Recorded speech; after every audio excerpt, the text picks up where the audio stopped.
Hey, hola, ¿qué tal? ¿Cómo estás? Te saluda tu servidor y amigo Josmar Emanuel Hernández Grimaldo y un gustazo que nuevamente me puedas acompañar aquí en otro video más.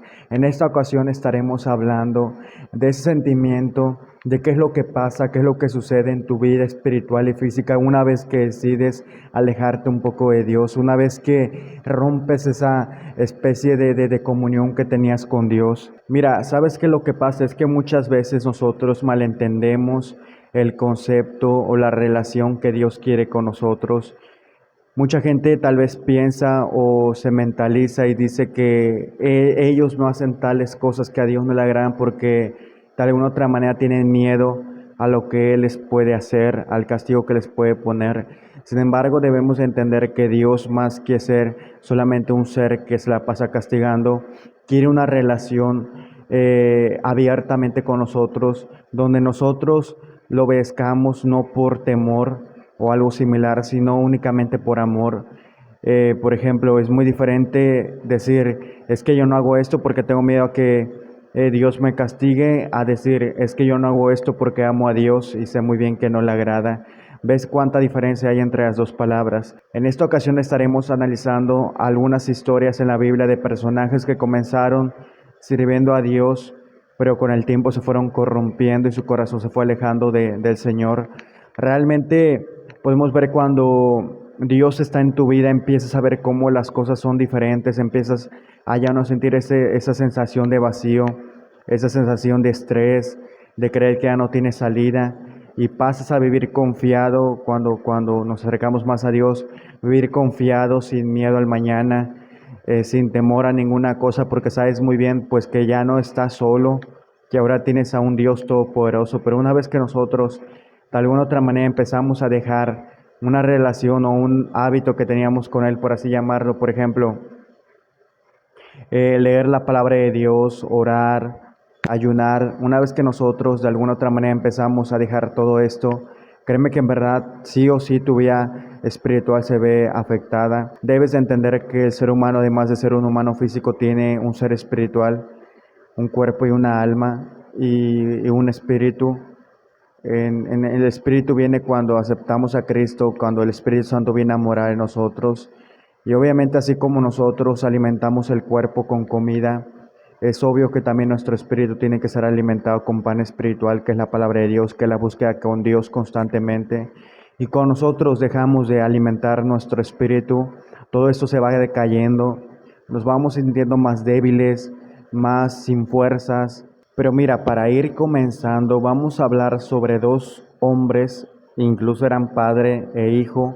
Uno era llamado Joás y el otro era llamado Amasías. Se nos cuenta en la escritura que Joás, pues desde que comenzó su reinado fue un poco difícil, ya que pues lo tuvieron que esconder a Joás desde niño, desde recién nacido, porque había antes que él una mujer el cual pues quería acabar y acabó con mucha descendencia real. Sabemos que antes pues los reyes dejaban a los hijos como sucesores, y dice que Joás se tuvo que esconder en una de las recámaras del templo de Jehová. Y que sí que un día un sacerdote, vaya, un día se atrevió a sacar a Joás. Tenía apenas 7 años Joás cuando lo ungieron como rey. Como te acabo de mencionar, en la historia aparece un hombre Joiada, que era el sumo sacerdote del templo.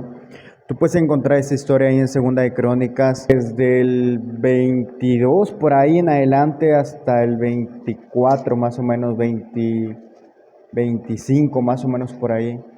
Está muy bonita la historia porque te digo que habla de un hombre sumo sacerdote llamado Joiada, el cual hizo muchísimo por Joás. Una de esas cosas fue que lo escondió para que no pasara algún tipo de peligro. Tiempo después, cuando creció, lo ungió como rey. Aun cuando iba su vida creciendo, él lo aconsejaba para que hiciera lo recto ante Dios. Pero resulta que cuando Joiada, el sumo sacerdote, murió, este Joás empezó a hacer lo malo ante los ojos de Dios. Empezó a hacer lo malo, empezó a involucrarse en idolatría, ofrendas a ídolos, que si no has visto el video de por qué la idolatría es tan mala, ahí tengo un video para que lo vayas a ver. Pues para no hacerte más larga la historia, cuando Dios vio todo esto, pues se enojó grandemente. Dice que él envió a un hombre, hijo de un sacerdote llamado Zacarías, a que profetizara, a que le dijera que por qué había quebrantado los mandamientos de Dios, que iba a venir un castigo por esto, es lo que les dio a entender.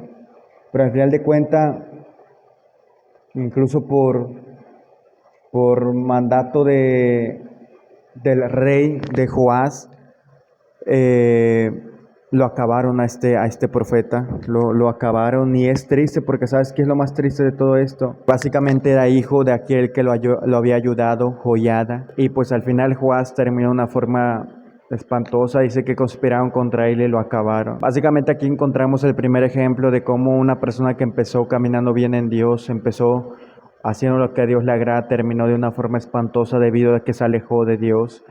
Porque nosotros debemos de tener a Dios en nuestro corazón y no solamente en la mente. Y ahora vayamos con la otra historia, con su hijo Amasías, que pasó algo similar. Él empezó a hacer lo recto ante los ojos de Dios, sin embargo su corazón está un poco alejado de él.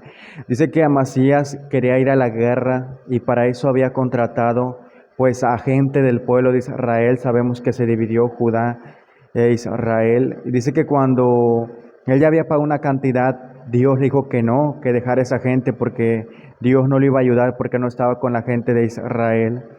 Y pues al final Amasías le dice pues que qué iba a hacer con aquel dinero que ya se había gastado, para lo que el hombre de Dios que le dio el mensaje dijo que no pasara nada, que Dios le podía dar más. Pero vamos a leerlo. Segunda de Crónicas capítulo 25 versículo 2. Amasías hizo lo que era agradable a los ojos del Señor, pero no de todo corazón. Como te dije, tiempo después él fue a la guerra.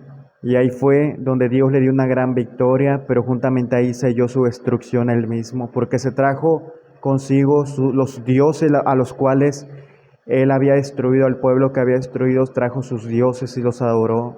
Y pues obviamente de alguna otra manera él pensó que los iba a salvar a los propio pueblo que tenía como Dios, no los pudo salvar, que iban a poder salvar a él. Tiempo después Dios ya decidió darle castigo a este hombre llamado Masías, y pues se apartó de Dios y lo empezaron a conspirar contra él, lo empezaron a atacar y al final murió. A lo que voy es a lo siguiente: muchas veces nosotros creemos que alejándonos de Dios vamos a tener una vida normal, tranquila, llena de felicidad. Sin embargo, no vamos a poner el vino que ya teníamos en trapos viejos. Realmente este mundo no nos puede dar la felicidad y la paz que únicamente se encuentra en Jesús. Mi paz os dejo, mi paz os doy, no como el mundo la da. Dice la Biblia ahí en el libro de Jeremías capítulo 17 versículo 13: Oh Señor, esperanza de Israel, serán avergonzados todos los que se alejan de ti, serán enterrados en el polvo de la tierra, porque han abandonado al Señor, la fuente de agua viva. Está como por ejemplo en el caso cuando Jesús le dijo a sus discípulos que quién se iba a ir de su lado, a lo que Simón Pedro contestó: ¿a quién iríamos? Tú tienes las palabras que dan vida eterna. ¿Y a dónde vamos si no tenemos a Dios? Piensa que la misericordia de Dios es nueva generación tras generación. Si te has alejado de Él, ahora es tiempo de que vuelvas. Si ves que la vida no ha cambiado una vez de que te separases de Él y que todo ha ido de mal a peor, ven a Él, que todo está dispuesto a ayudarte. Y bueno, hasta aquí voy a dejar este video. Se despide su servidor y amigo Josmar Emanuel Hernández Grimaldo y nos vemos hasta la próxima. Cuídate mucho, que Dios te bendiga.